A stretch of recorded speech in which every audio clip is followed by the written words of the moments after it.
A Unimog. It is an absolutely massive work truck towering above all regular pickup trucks, and it's made by Mercedes-Benz. You know, the brand that builds the beautiful S-Class and the luxurious Maybach line? Well, they also make this, the ultimate truck. And today, I'm going to review it. Before I get started, huge news! This Unimog is currently for sale on Cars and Bids. Cars and Bids is my enthusiast car auction website, the best place to buy and sell cool cars from the 1980s and up, and right now, this Unimog is being auctioned live on Cars and Bids, the craziest vehicle we have ever auctioned. By far, this Unimog, it can be yours on Cars and Bids. Click the link in the description below to check out the live auction for this Unimog on carsandbids.com. So let's talk Unimog. This is a 2004 model, and it started life as a more traditional pickup truck with a single cab and a larger bed. About 5 years ago, a previous owner modified it to add a crew cab, making it a more family-friendly Unimog. It is powered by a turbo diesel 6-cylinder engine that makes about 260 horsepower and 700 pound-feet of torque, and this will top out around 70 miles an hour. But what you're probably thinking is, why? Why does Mercedes-Benz build a truck that dwarfs every American heavy-duty, super-duty pickup that you can think of? The answer is, this is, in Germany, a work vehicle. Unimogs are used for everything from farm implements to firefighting vehicles to military vehicles, all sorts of uses. Basically, any work purpose that you can think of, the Unimog can do it. And so this is immensely capable and immensely huge, and today I'm going to review it. First, I'm going to take you on a tour of this Unimog and show you all of the quirks and features of maybe the craziest Mercedes-Benz. Then I'm going to get it out on the road and drive it, and then I'll give it a DOUGSCORE. And don't forget to click the link below to check out the live auction for this Unimog on Cars and Bids, where you can buy the ultimate pickup truck.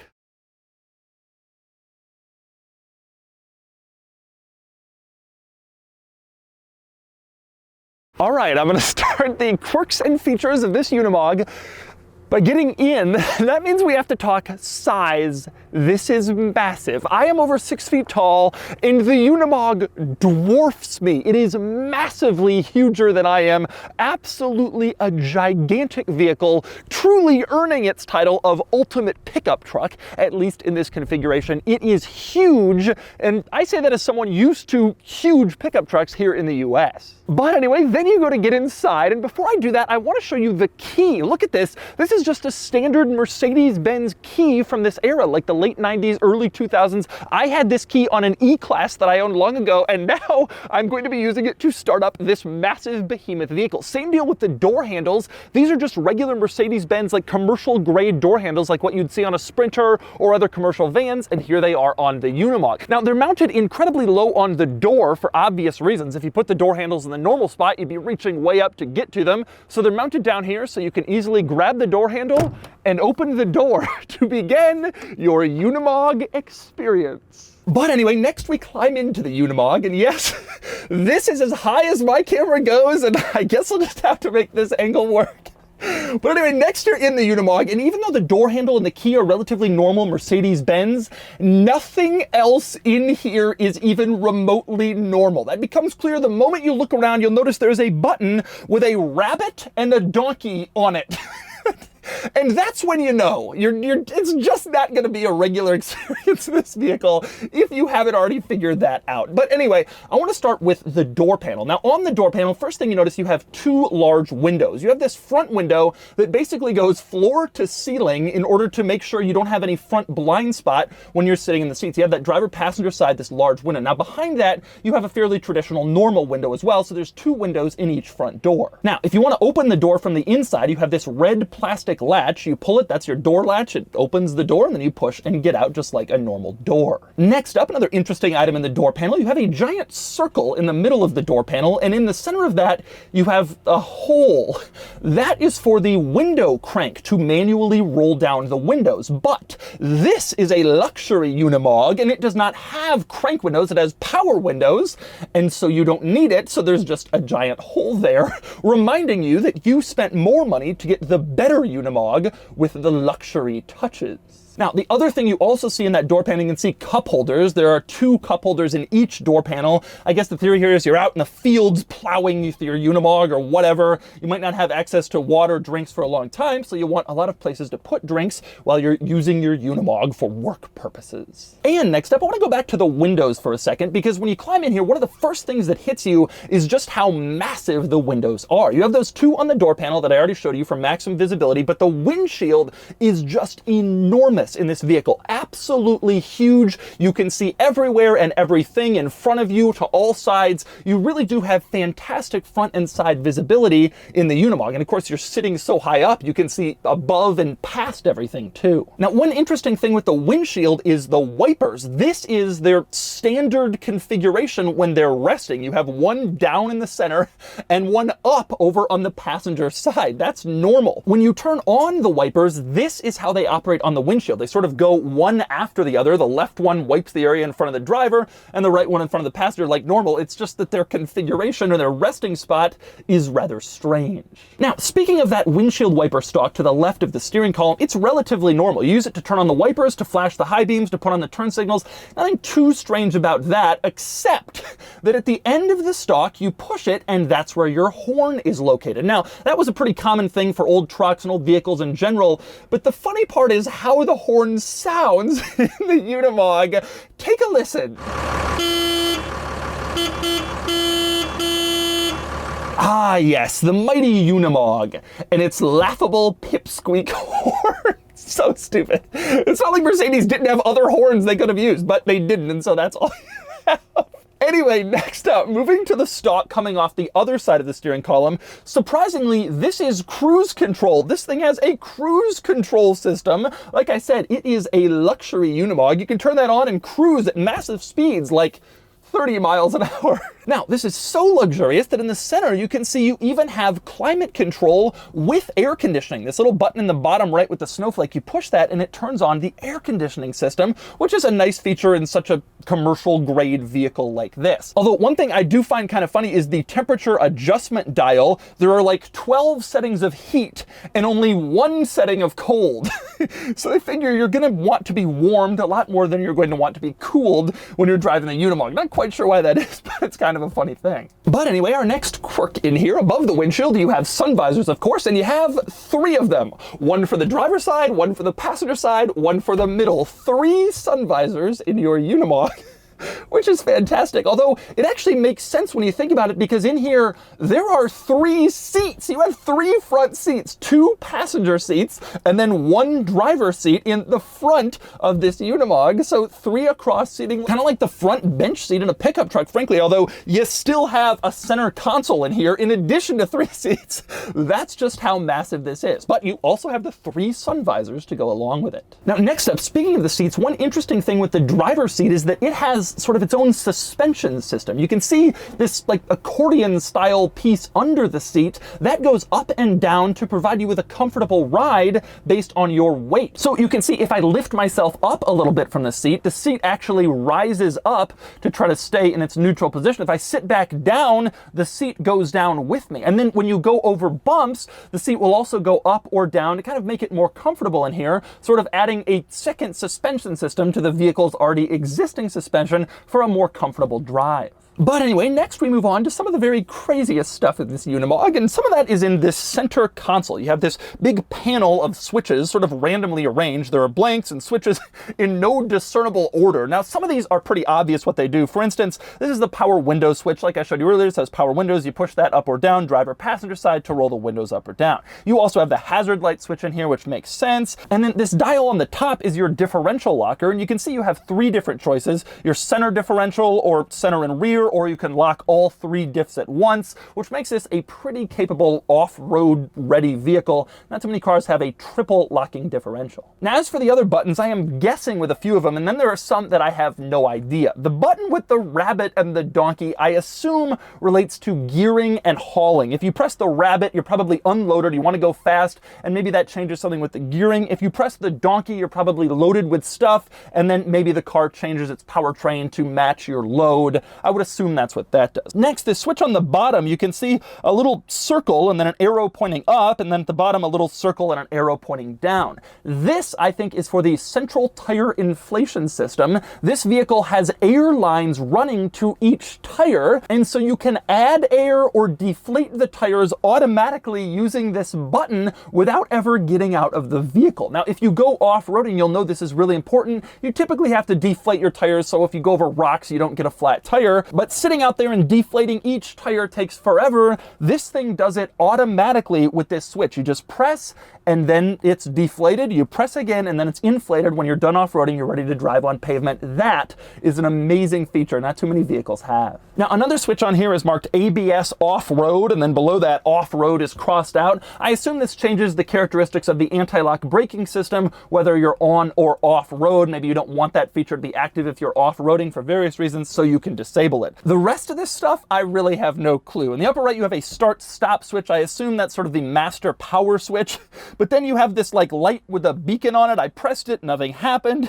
You also have this button that looks like a tire hanging on a pole. Looks kind of like a game of tetherball. I pressed that, again, nothing happened. Don't really know what it does. And I'm not really sure what some of the rest of these things do, but that's a general tour of the center control stack in the Unimog. Now, you may be wondering, for some of these buttons, why don't you just look them up in the owner's manual? The answer is I don't have one handy, although they do exist. These vehicles were sold new in North America in the mid-2000s, and so presumably there are English owner's manuals out there, although obviously the vast majority of literature and information online is in German, so it's kind of hard to figure out what some of this stuff does. But in my opinion, the function of those buttons, I don't know, doesn't really matter all that much anyway, because it is certainly not the craziest thing about this Unimog. That honor goes to the stuff in the center console. You can see there's a large group of things in here, and I'm going to show you what they do. They are very strange. Now, I want to start with the transmission. If you look on the driver's floor, you can see there are 3 pedals in this truck: a clutch, a brake, a gas pedal. Pretty standard. But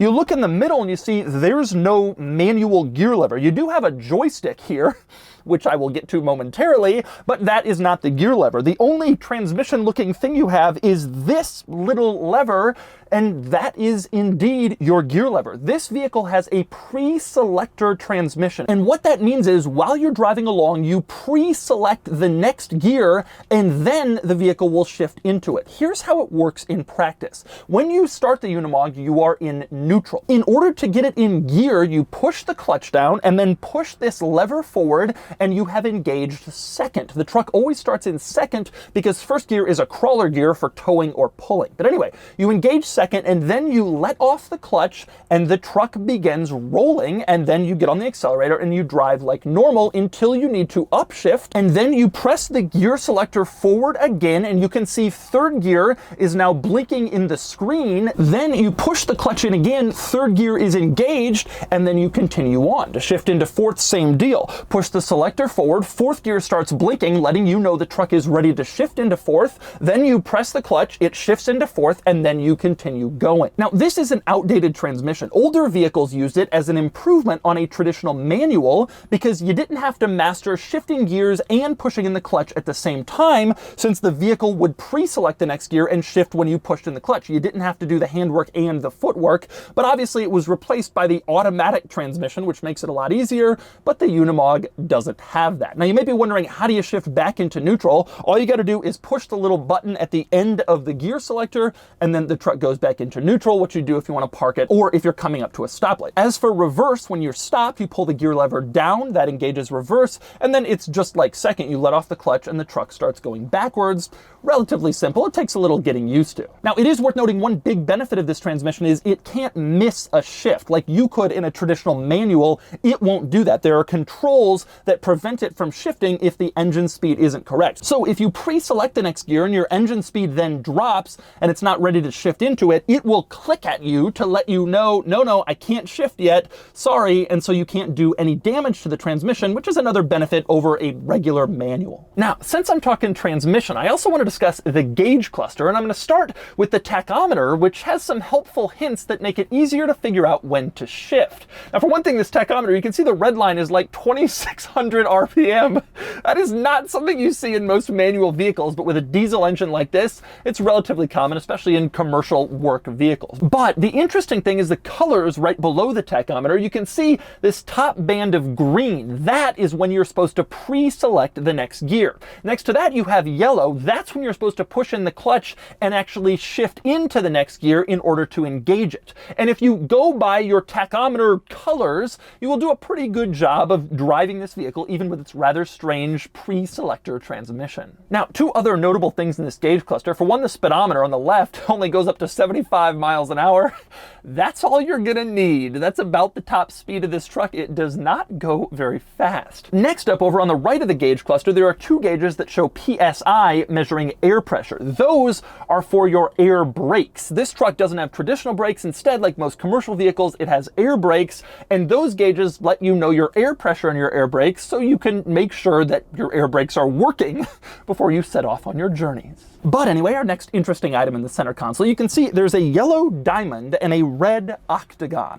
The red octagon allows you to supply air to your trailer's air brake if you're towing a trailer that has air brakes. The yellow diamond is your traditional standard parking brake. In order to put on the parking brake, you pull up on the diamond and then the parking brake is engaged. If you want to turn it off, you push it down and then the parking brake is released. It's an air brake, very different from a traditional car's parking brake, but it functions relatively the same once you know how to use it. Now, amazingly, next to that, you have the headlight control, and it's just a standard Mercedes-Benz headlight control. I have the same one in my G-Wagon, and it's the same deal with the little outlet next to it. So you have a little bit of familiarity there, and I have to say, it's kind of nice. This is a rather intimidating set of buttons and switches and controls, so it's kind of neat to see something. Okay, I know what that is at least. I can turn on the headlights in this vehicle. But by far the best group of controls, my favorite thing about this Unimog, is here in the center, the joystick and all of the controls around it. Now, I'm not going to pretend like I know what each one of these things does, but I know the most important thing they do, and that would be raise the dump truck bed. That's right, this isn't just a pickup, it's also a dump truck. So to make that happen, you press this little circular button next to the Mercedes-Benz logo that like activates this whole panel, and then you just pull the joystick back and you can see the dump truck bed begins its dumping. This is not just a standard pickup truck. I told you this was the ultimate pickup truck, and now you can see the dump truck bed is lifting off and lifting back, and it's a dump truck, and you're controlling it all with the joystick in here like a video game. And I just love that. Obviously, it's quite slow in operation. You want to be careful, but it works. It's a dump truck. But the fact that this is a dump truck is not the coolest thing about this bed. The coolest thing is that this bed will tilt any direction you want if you move around this little pin here. There are 4 holes all on the side of the bed, and depending where you put these little pins, that's the direction it tilts. And yes, that means what you think. If you put 2 of these pins on the same side, it will tilt sideways. Just watch this thing. Look at this. It is a sideways tilting dump truck. Again, I told you this was the ultimate pickup truck. If you weren't sold by the hugeness or the central tire inflation system or the 3 sun visors, well, hopefully now you agree. A sideways tilting bed.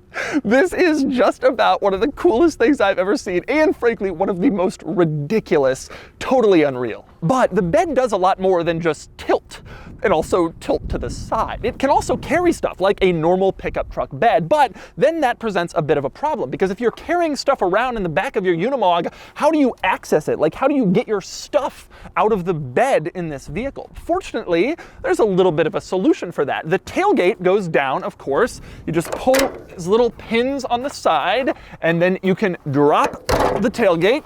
Oh! And once you've done that, as you can see, a little step ladder is integrated into the tailgate. You can pop it out, and then you can climb up the ladder in order to get into the bed, which is a pretty simple way to do it, I suppose, although you're still like 5 feet off the ground.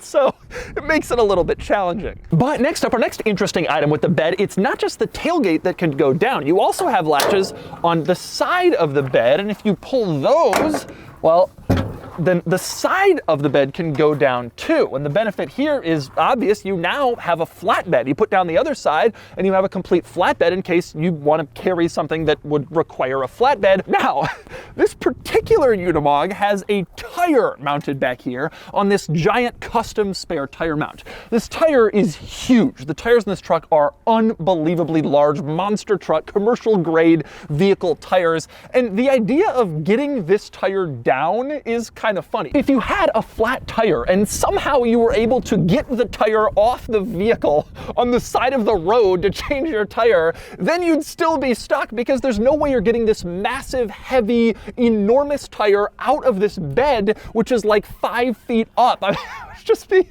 an incredibly cumbersome process just to change a tire. But you do have a tire here, a spare, just in case, because after all, better safe than sorry. But next up, as you might imagine, there are still quite a few interesting quirks and features to discuss, including back here. I'm going to start by folding up this tailgate. Now, it's worth noting that these folding sides on the bed are also useful if you actually use this as a dump truck. You fill this with stuff, and then you tilt it back or to the side. You can fold down the side so the stuff falls out like you would get in a dump truck. But anyway, you put this back in place, and then you push in these latches to secure it in place, one on each side, and then the tailgate is now in this position and is secured once again. And when it's up here, it reveals some interesting things below, specifically these little circles over on the left. They're covered by these plastic covers. They are power connections. So you're out in the fields with your Unimog, you want to power some tool, you can hook it up to your Unimog and power it that way, rather than having to try to find some electrical connection on your property, thousands of acres very far away from anything. Your Unimog is your tool powering system, which is of course pretty nice. And there's also a few interesting items worth noting over here. Once again, fold up the side of the bed, latch it into place. Pretty easy.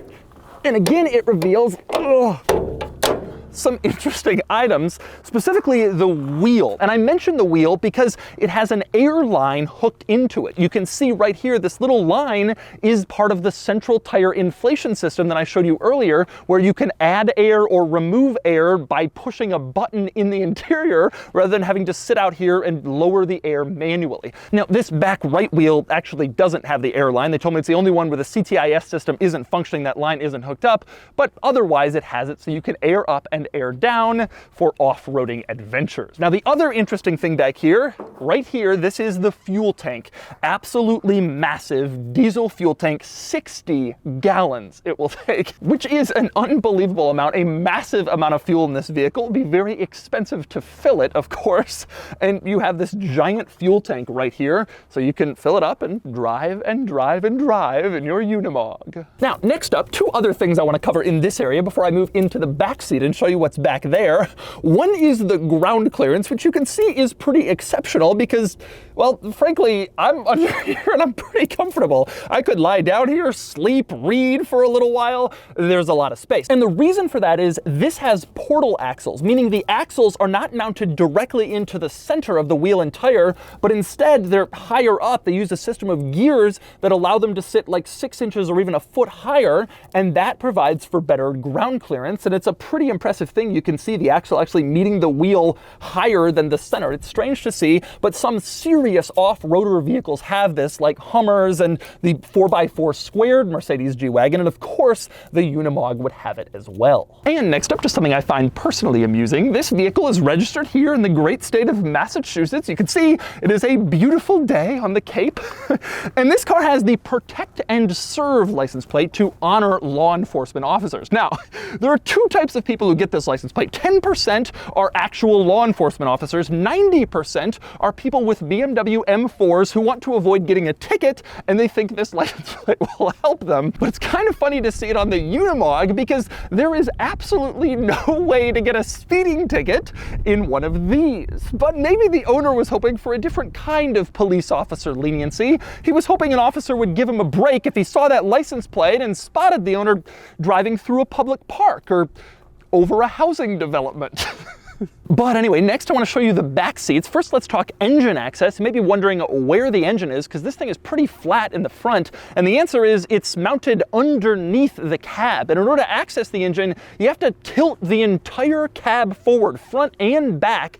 And only then do you get access to the engine, which makes it maybe a little bit challenging to work on, although at least it's fairly easy to climb underneath. Now, speaking of access, it's also a bit difficult to get into the Unimog. You can see there's like stairs, and not just one little running board like on a pickup truck. You have 3 individual stairs to get in, and frankly, you need them because the floor of the interior pretty much comes up to the top of my chest, almost to my neck. So to get inside, you grab onto an interior piece and then you go up the 3 stairs and then,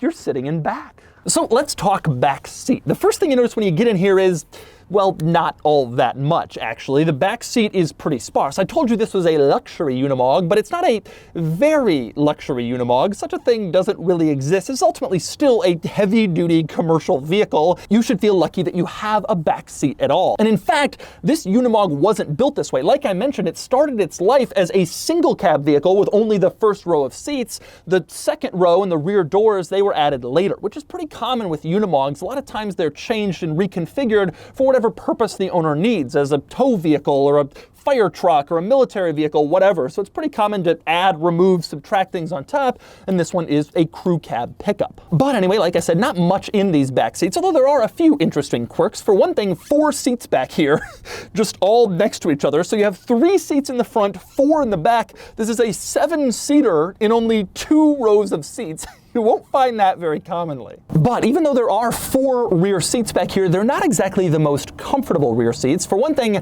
they have no backrest. They're only seat bottoms. If you want to rest your back, you have to lean against like the rear of the cab. That's all the comfort you get. And this isn't exactly big on safety either. There's no seat belts back here. Not just lap belts.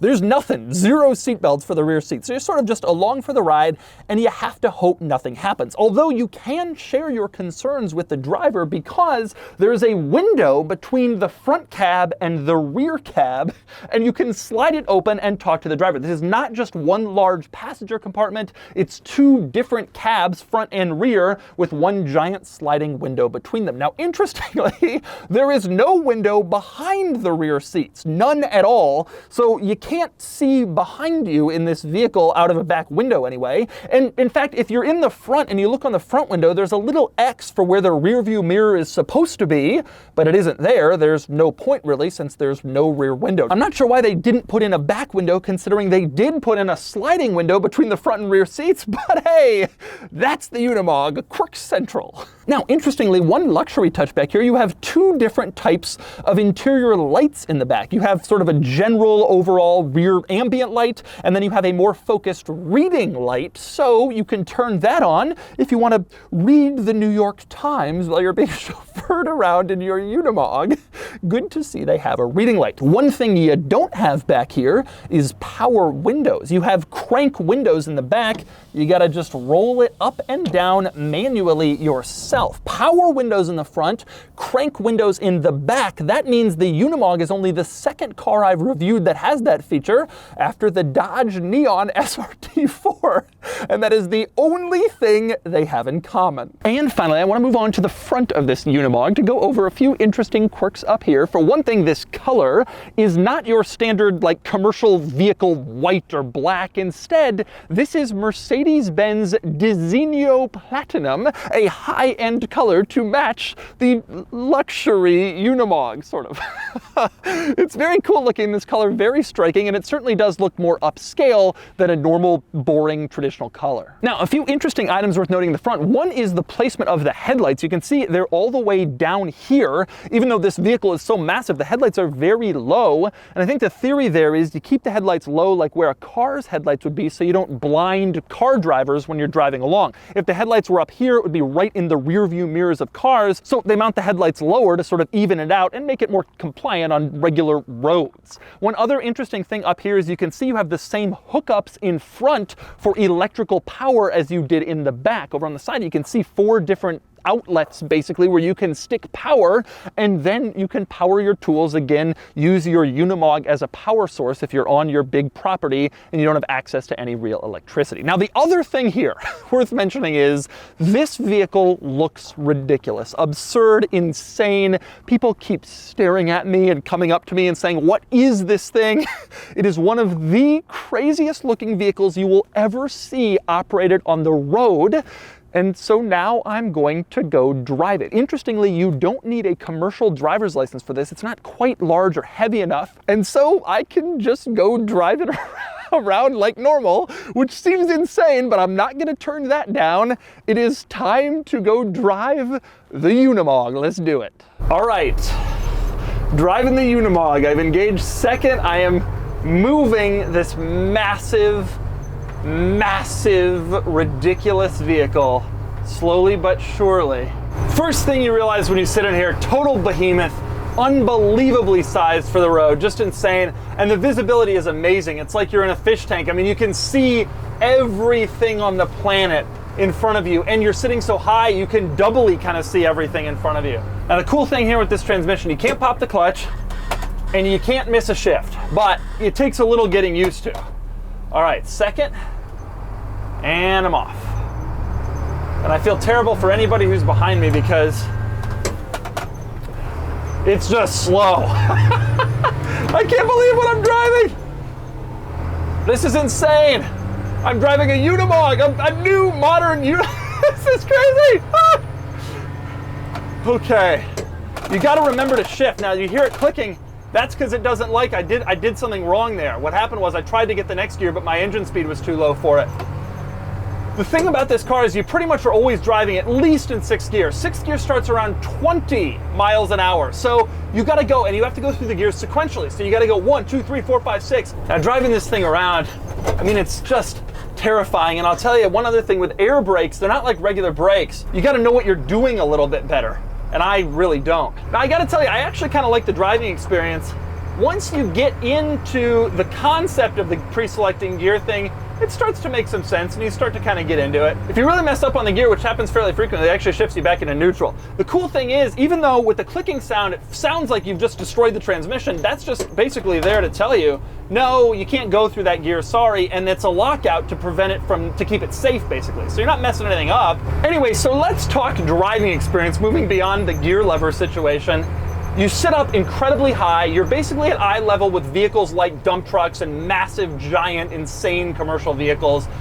You know, people are getting paid to drive them. They have a commercial driver's license, that sort of thing. The only difference here is you don't, because you don't need one, but you probably should have one given how massive this is. One of the crazy things to me is just how much attention this thing attracts. It's unbelievable. The sheer number of people who have come up to me, who have wanted to talk about it, who have wanted to see it. And I'm shooting this video in New England, which is not a place where people tend to talk to other people. They kind of keep to themselves, and yet people just couldn't stop. They were so curious. What is this thing? What is it like? It's a Mercedes-Benz. How could that be? Now, I do want to emphasize this thing is slow, really seriously slow, insanely slow. I mean, it's a big commercial vehicle. Tops out around 70 miles an hour. I think the gear limiting said like 67, 69, somewhere around there. There are 8 forward gears, so it has an 8-speed transmission, but you really don't end up using, I mean, around town, I'm in 7th right now at 30. But just sitting up here, I mean, you really do feel like you're driving a commercial big rig truck. I reviewed the Ford F650 last year, and it was also insane, but this is kind of on a different level. For one thing, it just looks totally more intimidating. That had kind of a cartoonish look to it. This thing looks more serious, more aggressive, more angry, just more categorically ridiculous, frankly. I actually kind of enjoy driving it around. It seems like a pretty cool vehicle. It's just massive and kind of absurd, and you can't see out the back. And I mean, you really got to think and plan, and you can't pull out in front of anybody. It's just like driving a semi-truck. Turning circles kind of a disaster. Turning in general is a disaster. You're fighting against physics, and you really are. And then braking is a bit of a challenge. Because it's the air brakes, they're not traditional brakes, and so you can't just put your foot on the brake. There's a technique to it. If you do that, it'll stop really fast. You have to kind of roll on, and you can get used to that after a while. Truthfully, this is one of the most absurd vehicles I've ever driven for the channel. Everything about this is crazy. The fact that it's a dump truck, the fact that it's a Unimog, an insane, ridiculous Unimog. I mean, you see older ones, but newer ones like this are just uncommon. And this is just a special, absolutely absurd vehicle, and one of the craziest cars I've ever driven by any stretch. And so that's the Unimog, one of the craziest trucks in history, the ultimate Mercedes-Benz workhorse, a vehicle that makes American pickup trucks look silly by comparison. This really is unbelievable, and I'm thrilled that I had the chance to review it. And now it's time to give this Unimog a DOUGSCORE. Starting with the weekend categories and styling, the Unimog isn't beautiful, but it's cool, striking, and pretty perfect for what it is. Many commercial vehicles don't have much style, but this kind of does, and it gets a 6 out of 10. Acceleration, it can barely do 60 miles an hour, and it gets a 1 out of 10. Handling is bad, not just not good, but like actively huge body roll and unending massiveness, and it's just bad, and it gets a very rare 1 out of 10. Fun factor is pretty high. This is fun to drive, but mostly just fun to have, and the off-road capabilities here are very impressive. It gets a 6 out of 10. Cool factor is absolutely huge. This turns heads everywhere and nobody has ever seen anything like it. It gets a 9 out of 10 for a total weekend score of 23 out of 50. Next up are the daily categories and features. It has some good stuff like, a dump truck bed, but it doesn't have a radio, for instance. It's a bit of a mixed bag and it gets a 3 out of 10. Comfort is okay, not great, and it gets a 4 out of 10. Quality seems high. This truck is radically overbuilt, so it'll probably run forever, but interior quality is mediocre and it gets a 6 out of 10.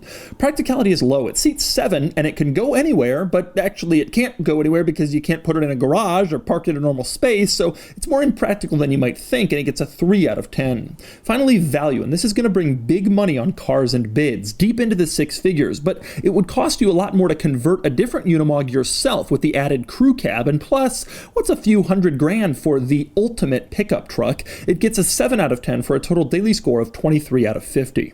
Added up, and the DOUGSCORE is 46 out of 100, which places it here against other ridiculous trucks and SUVs I've tested. Its closest competitors are the Ford F650, which the Unimog easily beats because it's far more capable and exciting, plus the Mercedes G63 6x6, which easily beats the Unimog because the G is so much better designed for normal life. But it's also $1 million, and the Unimog is more capable and it turns a lot more heads for way less money. It's just slower. A lot slower. All right, I'm gonna... Okay, let's focus.